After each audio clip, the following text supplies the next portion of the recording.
There are few experiences in life as universally miserable as realizing you have gone too far in the sun. Hmm. That radiating heat, that tight, painful feeling.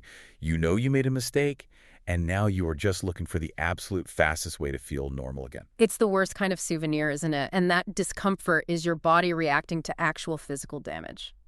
So what's actually happening there? Well, a sunburn is, it's defined as red, painful, damaged skin from too much UV exposure. What you're feeling, that swelling, the heat, is your body triggering this massive inflammatory response. It's flooding the area with blood to try and start the repair process. And this isn't some, niche problem. The numbers you pulled for this deep dive are truly staggering. We're looking at 33 to 35% of U.S. adults getting at least one sunburn a year. Every single year. That's a huge portion of the population dealing with this. And it's even worse for younger people. Oh, much worse. A shocking 64.4% of high school students reported a sunburn in the past year. And it usually happens when we're, distracted. That's right. The sources show it's often when we're having fun. Near water is the biggest one. That accounts for about a third of all cases. Or on vacation, which is over 20%. And then there's just working outside. You get focus, and then suddenly the damage is done. Exactly. And look, prevention is always goal number one, and we will touch on that. But our mission today is to deep dive into the 10 essential natural home remedies that give you the fastest, easiest, and most effective relief. Right. We're extracting what truly works to cool that inflammation, get moisture back in, and hopefully prevent that awful peeling. Separating the science from the old wives' tales. Exactly. Okay, let's unpack this. But before we get to the remedies, we have to start with the serious stuff. Assessing the severity. Because a mild burn is one thing, but blisters, Yeah. that completely changes the game. Absolutely. Understanding the severity dictates what you do next. We basically have 3 levels. A mild sunburn is just, basic redness and pain. It'll go away in 3 to 5 days. It's annoying, but you can manage it. And then you move into the moderate territory. Moderate is where you get more redness, noticeable swelling, and stronger pain. That can take up to a week. But the real line is crossed at severe. Okay. Severe burns mean intense pain and blistering. These can take up to 2 weeks to heal and, critically, might need medical attention. And this isn't just a hypothetical. We see over 33,000 sunburn-related ER visits every year in the U.S. That statistic is a real wake-up call. And even if you avoid the ER, the impact of repeated sunburns, even moderate ones, it sticks around long after the redness fades. It does. It accelerates the visible signs of aging dry skin, wrinkles, age spots, and most importantly, it significantly increases your risk of skin cancer, including melanoma. And that leads into something you mentioned, PIH. Yes, post-inflammatory hyperpigmentation. This is when darkened patches appear after the inflammation goes down. It's really common, especially in people with skin of color. It's a sign that trauma caused lasting change. Which brings us right back to prevention. Yeah. Before we talk remedies, what's the best advice from the American Academy of Dermatology? Seek shade. It sounds so simple, but it is the most important thing.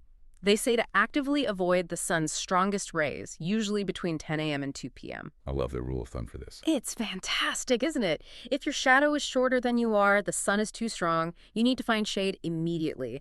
And of course, use a good natural SPF. Something like a non-nano zinc oxide or titanium dioxide is best because they create a physical block. Great advice. But let's assume the damage is done. The skin is screaming. Now we're into the must-do now strategies. The immediate things to cool the skin and rehydrate your system. The first non-negotiable step remedy, number 1, is cool water. The mechanism is simple.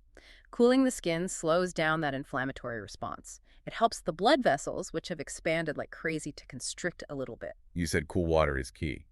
But is there such a thing as too cold? If I'm desperate, why can't I just grab a bag of ice? That is the single most common mistake people make. Ice is a hard no. Yes, it can constrict blood vessels too much, which actually cuts off blood flow and slows down healing.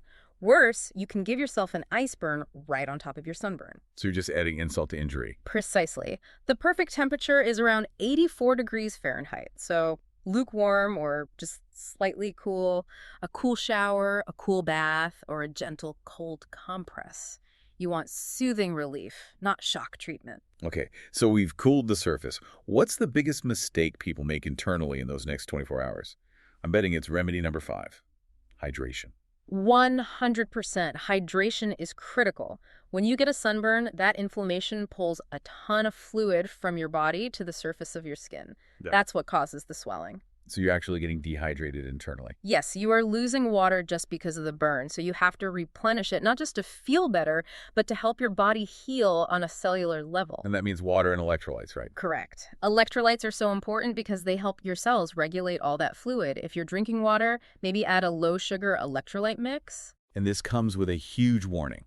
Avoid anything that dehydrates you. Please. Skip the coffee and definitely skip any alcohol. Alcohol is a diuretic. It will actively work against your body's effort to rebalance. Right. And for localized pain while you're hydrating, you've got remedy number 7, a simple cold compress. Perfect for that. It gives you targeted relief and moisture right where you need it, especially for your face or neck, and it kind of sets the stage for what comes next. Okay, now we get to the fun part, the natural toolkit for deep soothing and repair. It's fascinating how many things in your kitchen or garden are basically designed to fight inflammation. It is, and we can group the rest of these remedies by what they do. First, you have your anti-inflammatory powerhouses that quiet the pain, and second, you have the moisturizers that prevent peeling. Let's start with a heavy hitter, the undisputed champion. Remedy number 2, aloe vera. Aloe vera gel is the gold standard for a reason. It's moisturizing, it's highly anti-inflammatory, it's full of antioxidants, and it even has natural antibacterial properties. And the key with aloe is timing, isn't it? Timing is everything. The sources say it works best when you apply it immediately after the sun exposure and then keep reapplying it. Why is that so important? Because that initial inflammatory response needs to be stopped, or at least slowed down quickly. If you can get the anti-inflammatory agents from the aloe onto the skin fast, you can actually reduce how bad the burn is 24 hours later. Just make sure it's the pure stuff. Yes. Pure gel, not the green goo full of alcohol and dyes. Okay, sticking with the kitchen theme. Remedy number 8, cucumbers. We think of them as cooling, but there's more to it than that. There absolutely is. Cucumbers are soothing and moisturizing, sure, but they also have these powerful compounds called flavonoids and tannins, which are natural anti-inflammatories. They work like a mild painkiller right on your skin. So it's not just a gimmick. How do you apply them? Thin slices on the area for about 15 minutes works great, especially for your face. Or for a bigger area, you can just blend them into a cool paste. Moving on to another household item with hidden power. Remedy number 3, chamomile tea. Yes, once you brew it and let it cool completely, chamomile tea makes a potent compress. It contains compounds that are anti-inflammatory, antioxidant, and antimicrobial. It really helps reduce that redness. And for those really large, intensely icky burns, remedy number 9, the oatmeal bath, is a lifesaver. A total lifesaver, but specifically colloidal oatmeal, which is just finely ground oatmeal, so it dissolves in the water. Right. You add it to lukewarm water, and it forms this soothing barrier on your skin. It's fantastic for relieving that intense itch and pain. Just soak for 10 to 15 minutes. Let's pivot to moisture and barrier support, the stuff that keeps you from peeling. Remedy number 6 is a good, simple moisturizer. So essential. This step seals in all that moisture you just added and helps prevent that flaky peeling. You want to look for dense, restorative ingredients like shea butter, cocoa butter, or coconut oil. Right. These ingredients help restore the skin's lipid barrier, which the sun has just stripped away. And the final soak, remedy number 10, is the baking soda soak. This one feels a little old school. What's the science there? Baking soda helps restore the skin's natural pH balance. A severe burn can make your skin slightly acidic, which increases pain signals. The baking soda is alkaline, so adding a couple ounces to a cool bath helps neutralize that. And the notes say this can help with that long-term PIH concern. Right, because by calming down that initial trauma, it may reduce the risk of that post-inflammatory darkening that can happen after a severe burn. And finally, a simple but critical non-remedy. Number 4, breathable clothing. It doesn't treat the burn, but it's crucial for comfort. Sunburned skin traps heat. Loose-fitting stuff like cotton, linen, or bamboo lets that heat dissipate. Okay, here's where it gets really interesting. Let's talk about the common mistakes, the things you should not do.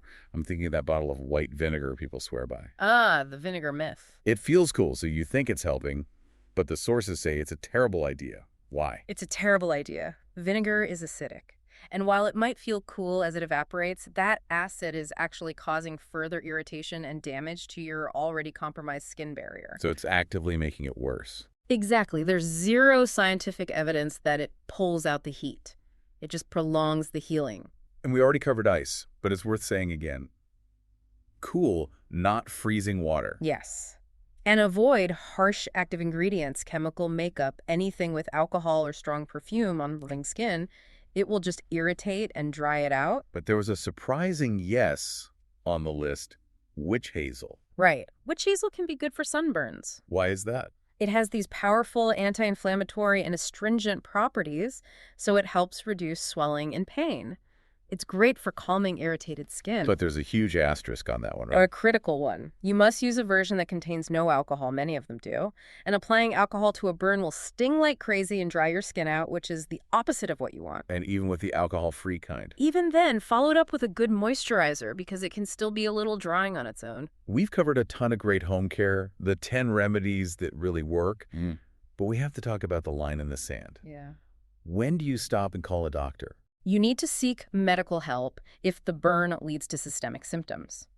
That means severe blistering over a large part of your body, say more than 20%, or any signs of dehydration that don't get better with drinking. And what specific symptoms should you look for? A fever over about 100.4 degrees Fahrenheit, that could be sun poisoning. Also, things like nausea, extreme dizziness, confusion, or chills. That means it's more than just a skin burn. Okay. And look for signs of infection on the burn itself, like pus or red streaks spreading out from the area. If the pain is intense and just not getting better, it's time to call a professional. This deep dive has really given us a complete roadmap for sunburns. From immediate relief and repair to hydration and, what not to do. It seems for mild to moderate burns, natural care is really effective. It is, and understanding why it works, why 84-degree water is better than ice, or why baking soda helps, that empowers you to treat it effectively.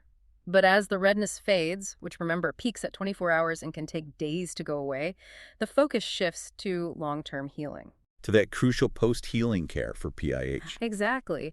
For those who are worried about post-inflammatory hyperpigmentation, those dark patches, continued vigilance is non-negotiable. Treatments like hydroquinone, retinoids, or vitamin C can work really well to lighten those areas, but only after the burn has fully healed. only after the skin barrier is totally restored. So the heavy lifting of skin recovery really begins right as the pain ends. It does. But here's the most important part. During that treatment period, and really forever after, consistent sun protection is absolutely necessary. And this raises, I think, a really important question for all of us. How vigilant do we need to be about daily sun protection, even when the immediate pain is gone, even when we're indoors, to prevent that long-term discoloration and lasting damage that could take months or even years to reverse? The fight doesn't end when the burn fades.